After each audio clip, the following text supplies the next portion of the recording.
Un seul missile, et tout un système de défense aérienne réduit au silence. Dans la région de Tchernihiv, un Iskander russe a frappé de plein fouet une position ukrainienne équipée de S-300, provoquant une série d'explosions et un incendie visible à plusieurs kilomètres.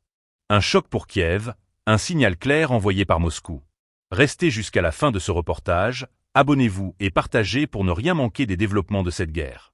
Les informations publiées par le ministère russe de la Défense font état d'une frappe d'une précision chirurgicale.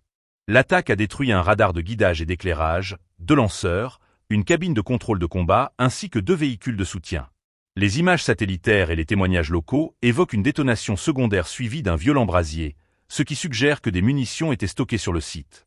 Quelques minutes après la frappe, des équipes d'évacuation ukrainiennes auraient été déployées dans la zone pour tenter de sauver du matériel et récupérer les blessés. Ce n'est pas la première fois que les forces russes ciblent directement les défenses aériennes ukrainiennes.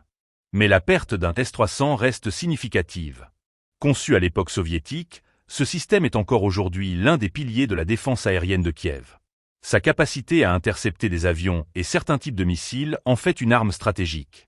Le voir neutralisé par un seul Iskander illustre non seulement la supériorité technologique du missile balistique russe, mais aussi la vulnérabilité croissante des défenses de l'Ukraine. Le choix de Tchernihiv n'est pas anodin. Située au nord du pays, cette région est considérée comme un verrou défensif important face à toute tentative d'incursion. En y frappant un système de défense aérienne, Moscou cherche à affaiblir la couverture radar ukrainienne, ouvrant potentiellement la voie à d'autres offensives aériennes ou terrestres. Pour les experts militaires, cette opération s'inscrit dans une stratégie plus large. Démanteler méthodiquement les couches de protection de Kiev, réduire ses capacités de riposte et imposer progressivement une domination opérationnelle. Les missiles Iskander, capables de frapper à plusieurs centaines de kilomètres avec une grande précision, deviennent ainsi l'un des atouts les plus redoutés du dispositif russe. Ils sont conçus pour percer les systèmes antimissiles, contourner les radars et infliger des dégâts critiques sur des cibles fortifiées.